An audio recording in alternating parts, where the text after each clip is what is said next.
next up, Malia Jones, who was only an alternate actually in the vault competition, but Yvonne Tusek not available, so Malia Jones steps in.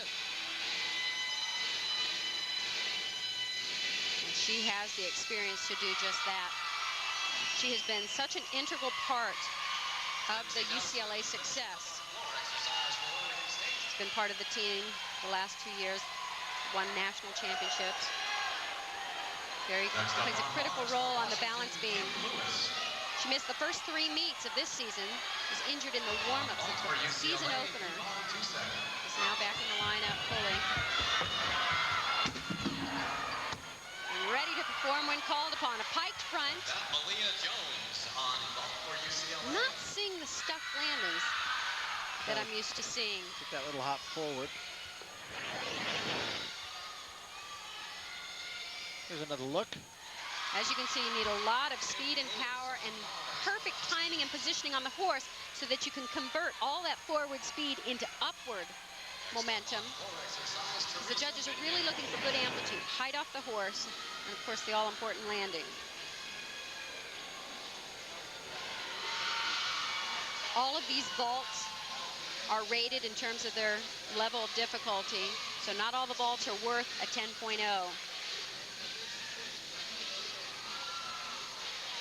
Malia Jones from Sparks, Nevada, 9.725, her score.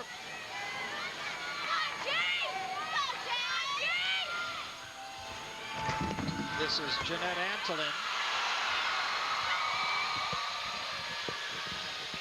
who has just been welcomed back onto the team, been competing for just a few meets and has had an immediate impact, particularly on this event. Very, very strong vaulter. All smiles there, happy to be back. Yeah. Crowd really into this event.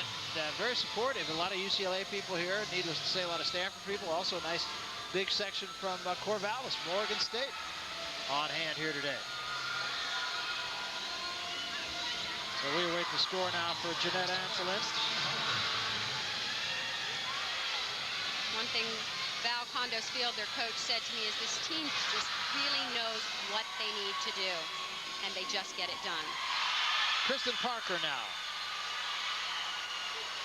Boy, they're happy to have her back in the lineup.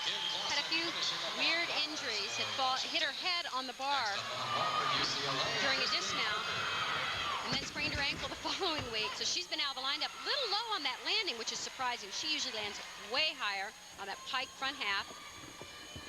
Nice strong vault for their lineup, though. It's worth a 10. As I said, normally she comes up with a little higher landing. One of the more difficult vaults in the competition. Watch this. She blasts it off the horse. Front pike, spots the ground, does a half twist. Just lacked a little rotation to land it with her chest down low. And the score for Kristin Parker, a 9.8. So UCLA very consistent in its first event of the day. And now, one of the great gymnasts on this UCLA team, one amongst many, Onnie Willis. They need a big score right about now to kind of kickstart him. They look just a little bit, laid back. That was pretty good. There you go. But even that was almost a pogo stick landing. She didn't move, but she kind of went straight up and down. I have to wonder if there's a little bit of a spring over there on the landing of the ball. Well, I can tell you, having done a lot of work right in that area. I thought you were going to tell me having done many vaults. Oh yeah, many vaults. Yeah.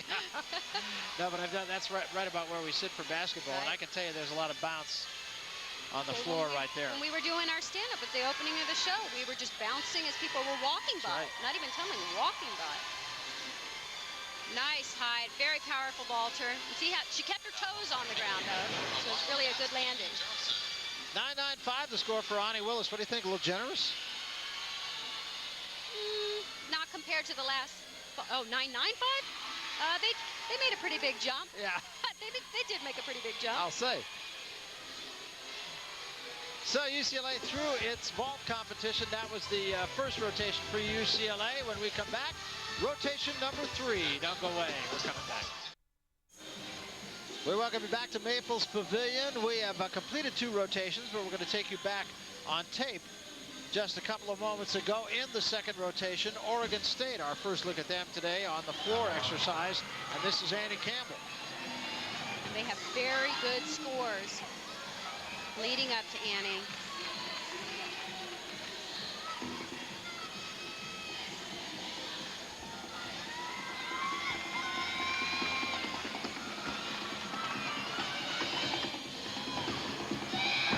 Very difficult, full twisting double back. She is having an unbelievable year. She's broken her tied career best scores on 3 of the 4 events. Just an amazing year, in spite of a very, very tragic year for her personally. A very difficult time for her. The loss of her father in January to cancer. Speaking to her head coach, Tanya Servige, who said she has a great support system. She's just working through it.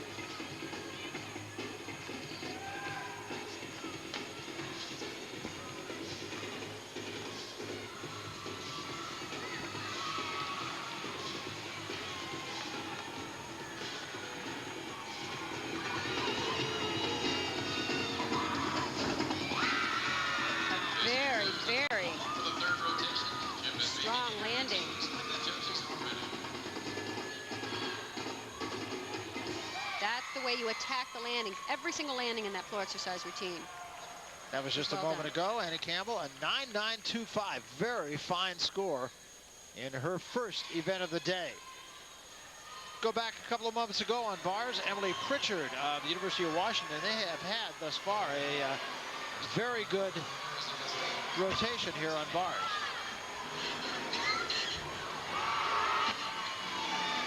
This is a very, very young team. They have 7 sophomores and 5 freshmen that they're counting on.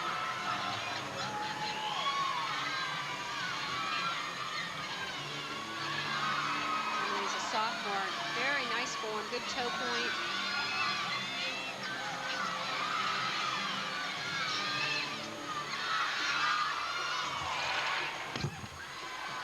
Little check on the landing, but a good routine. So Emily Pritchard, a moment ago, 9.925. It seems as though the scoring is very generous today. Well, in college gymnastics, the scores are definitely high. My complaint is that they're too close together. I think they do need to drop down the lower scores and have more room in there, because there's no separation between outstanding, really great routines and good routines. Go to the beam now at the end of the second rotation, and for the University of Arizona, Randi Liljenquist.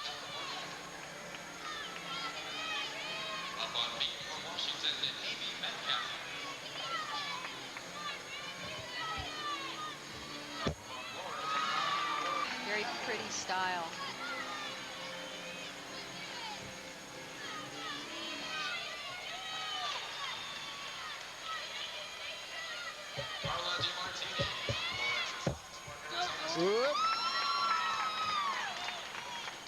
Uncanny how sometimes you can regain your balance. And it seems all is lost.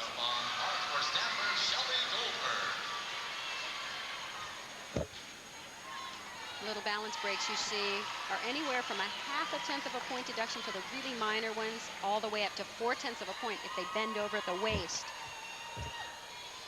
That's a big balance break, and it would be at 4/10.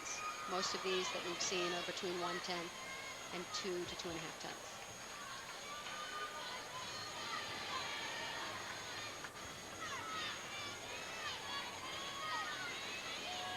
That's why then, Barry, that you were right, the scores tend to be a little high, because sometimes you add up the little things you see, and yet they still get a higher score. And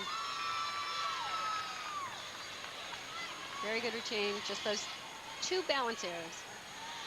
And 9.650, so just as we speak of scores being generous, that one is not. So after 2 rotations now, here's the way things stand. Now remember, these scores are going to be a little bit skewed because Arizona, of course, has had 2 rotations. They've not yet had a bye. So all things being considered, Arizona with Washington, Oregon State, UCLA, and Stanford all very close. And then back to ASU and California. Basically, what you want to keep in mind, particularly with this bye situation, is that the really good team